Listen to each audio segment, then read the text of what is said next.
एक बार बुद्ध अपने भिक्षु के साथ भिक्षाटन के लिए किसी गांव की तरफ जा रहे थे। तभी अचानक बुद्ध के पैरों में कांटा लग गया। कांटा इतना तेज था कि चुभते ही रक्त की धार निकलने लगी। बुद्ध के भिक्षु ने रक्त को रोकने के लिए एक कपड़ा फाड़कर बुद्ध के पैर पर बांध दिया। इस घटना को कुछ लोग देख रहे थे जो बुद्ध से जलते थे। उन्होंने बुद्ध से कहा कि हम तो तुम्हें परम ज्ञानी समझते थे, लेकिन दर्द को तुम भी सहन नहीं कर सकते हो।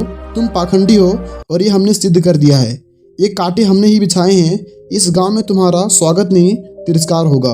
इस गांव में तुमको कोई भिक्षा नहीं मिलेगी। बुद्ध ने उन लोगों से अनुरोध किया कि कृपया करके मुझे इस गांव से भिक्षा लेने दो। बुद्ध के ईर्ष्यालुओं ने बुद्ध का उपहास बनाते हुए कहा कि अगर तुम्हें भिक्षाटन के लिए इस गांव में आना है तो तुम्हें अपने रक्त का बलिदान देना होगा, तुम्हें इस कांटे से गुजरना होगा। भगवान बुद्ध ने उनकी चुनौती को स्वीकार कर लिया और कांटों के रास्तों पर चलने के लिए अपने कदम बढ़ाने लगे। बुद्ध मुस्कुराते हुए कांटों पर चलने लगे। बुद्ध के साहस को देखकर गांव वाले चकित रह गए।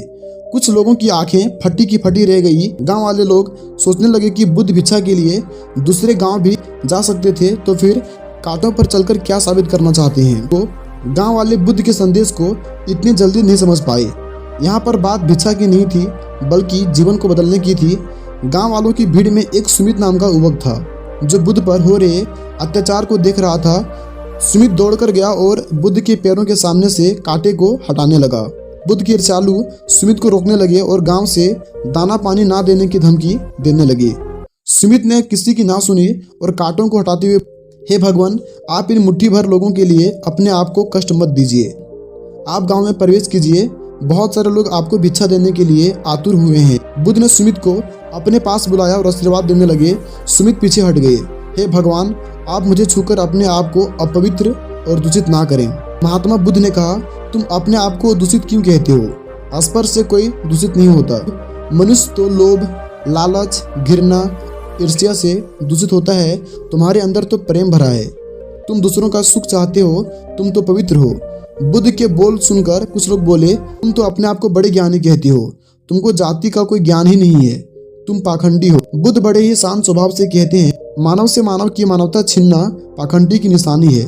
मुझे पाखंडी बोलकर यदि आपको संतोष मिलता है तो मेरे लिए दुख का कोई विषय नहीं है। कुछ लोग बुद्ध पर बरस पड़े, परंतु यह तो धर्मशास्त्र है, फिर यह पाखंडी कैसे हुआ?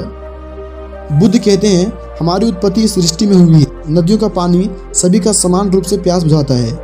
खुले जंगलों की हवा भी भेदभाव नहीं करती है। खुला आसमान हमारे पिता के समान हमारी परवरिश करता है।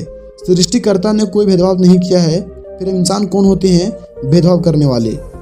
मानव में भेद करके अपने संबंधों का बिगाड़ता है। बुद्ध के वचन के बाद कुछ लोग कहते हैं, अगर आप इतना ही कहते हैं तो सुमित को अपना भिक्षु क्यों नहीं बना लेते? बुद्ध ने कहा कि सुझाव अच्छा है। अगर सुमित तुम चाहते हो तो मेरा भिक्षु बन सकते हो। बुद्ध के आमंत्रण पर सुमित पहला नीच जाति का बौद्ध भिक्षु बनता है। इस पूरे विवरण में केवल सुमित का जीवन बदला और बचे हुए सभी लोगों का जीवन रूपांतरित हुआ। साथियों, हम सभी एक इंसान हैं और जहाँ पे हम रहते हैं, जिस धरती पे हम रहते हैं, वहाँ पे जल, हवा, वायु, आसमान, सूर्य की किरणें जब हमसे भेदभाव नहीं करती है तो हम भेदभाव क्यों करें? और हम अपनी जिंदगी को प्रेम से जी सकते हैं। और हाँ, आज से दूसरों से भेदभाव करना बंद कर दीजिए।